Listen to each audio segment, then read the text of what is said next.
تو ارشاد فرمایا، یہ آیات مبارکہ 18ویں پارے میں سورہ نور میں ہیں، لا تجعلوا دعاء الرسول بینکم کدعاء بعضکم بعضا۔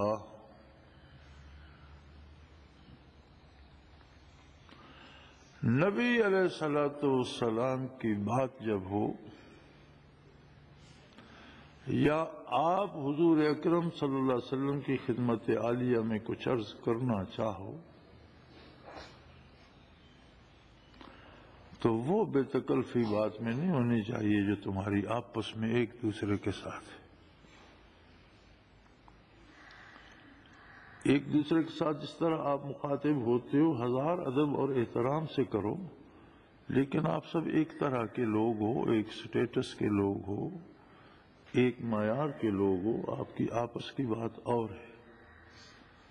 لیکن محمد الرسول اللہ صلی اللہ علیہ وآلہ وسلم وہ ہستی ہیں جو سارے جہانوں کے لیے اللہ کی رحمت ہیں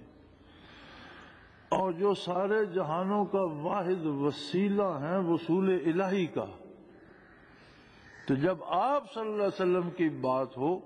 تو اس میں آپ کی شان اور آپ کی منزلت اور آپ کا مقام مد نظر رہے، اور یہ خیال رہے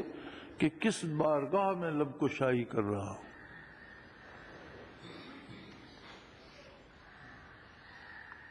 ہم تو اس حد تک بے تکلف ہو گئے کہ ہم تو مسجد کے لاؤڈ سپیکر پہ بات کرتے ہیں اور صلاۃ و سلام پڑھنا عبادت سمجھتے ہیں۔ الصلاۃ والسلام علیک یا رسول اللہ، الصلاۃ والسلام علیک یا رسول اللہ کہنا جرم نہیں ہے، صلاۃ اور سلام حضور پر پڑھنا فرض ہے۔ قرآن نے حکم دیا صلو علیہ وسلموا تسلیما، صلاۃ بھی بھیجو اور سلام بھی بھیجو، تسلیمہ ایسے بھیجو جیسا بھیجنے کا حق ہے۔ مجھ سے کسی نے ایک دن یہ مسئلہ پوچھا کہ جی ہم جو لاؤڈ سپیکر پہ صلاۃ و سلام پڑھتے ہیں اس کے بارے آپ کی رائے کیا ہے؟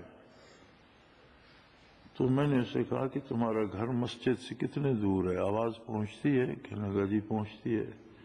تو میں نے کہا ایک دن مسجد کے سپیکر سے اپنے والد گرامی کو سلام بھیجنا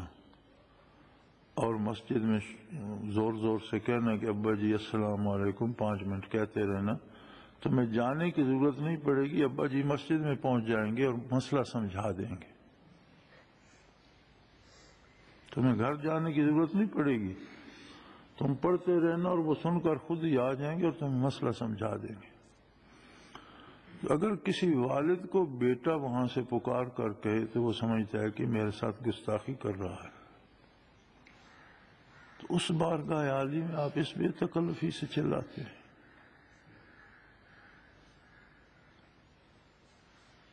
ایک ایسی ادبگاہ جو عرش سے نازک تر ہے، ادبگاہ است زیر آسمان از عرش نازک تر،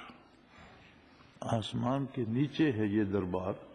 لیکن اس کا معاملہ عرش عظیم سے نازک تر ہے۔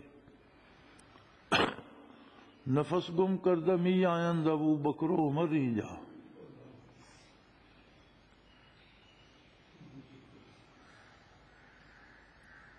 شاعر نے تو کہا تھا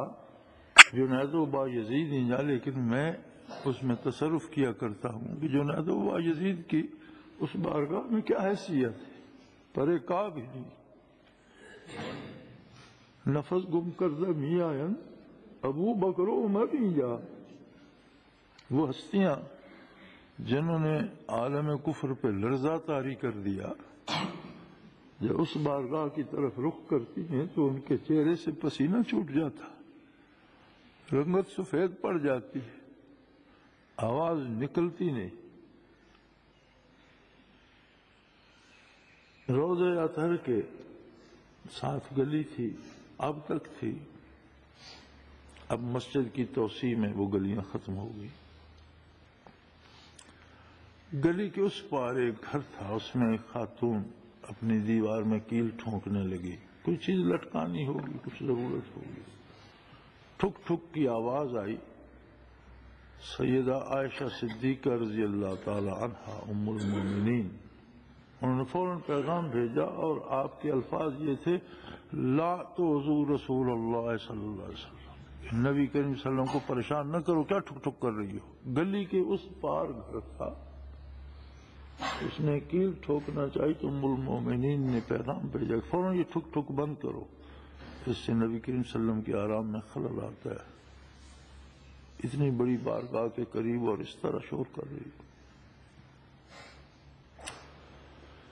میں نے آپ کے اس معجزے کو اپنی آنکھوں سے دیکھا،